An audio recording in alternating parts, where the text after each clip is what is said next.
क्या आप जानते हैं रुक्मिणी और राधा की मुलाकात पहली बार कब और कैसे हुई? चलिए आइए जानते हैं। एक बार रुक्मिणी श्री कृष्ण के लिए भोजन के बाद गर्म दूध लेकर आई।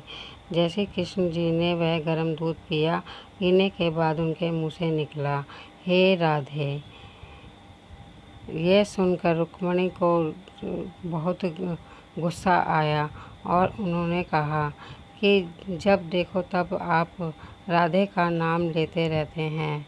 आखिर ऐसा क्या है उस राधा में?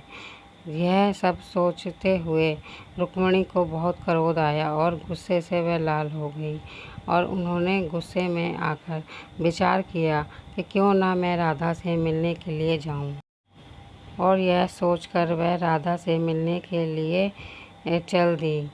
जब वह वहाँ राधा के महल पहुँची तो उन्होंने देखा कि वहाँ पर बहुत सारे दास दासियाँ घूम रहे हैं और दासियाँ एक से बढ़कर एक सुंदर थीं। एक दासी को देखकर उन्होंने कहा, क्या तुम ही राधा हो? तभी उस दासी ने कहा कि नहीं, हम राधा की दासियाँ हैं।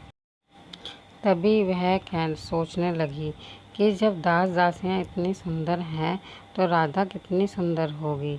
यह सोचती हुई वह जब राधा के पास पहुंची तो वहां जाके उन्होंने देखा कि राधा आईने में अपने आप को देख रही हैं। तभी उन्होंने देखा कि राधा अपने आप को देखकर उन्होंने सोचा कि श्रृंगार कर रही हैं, पर उन्होंने जब शीशे की तरफ देखा तो उसमें कृष्ण की छवि थी।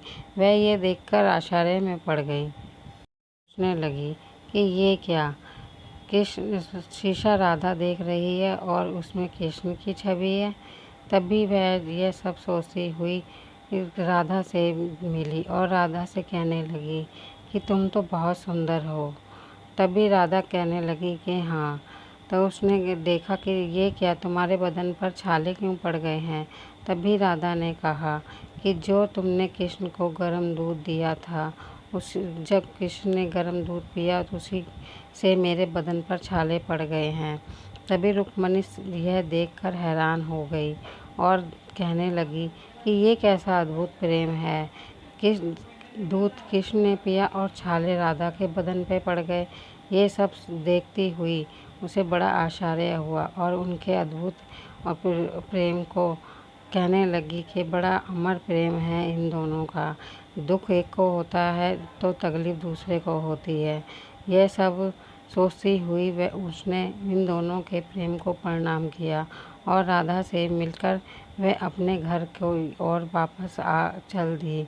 और कृष्ण से आकर कहने लगी कि मैं अब समझ गई कि राधा, आपके मुख पे राधा का नाम क्यों रहता है।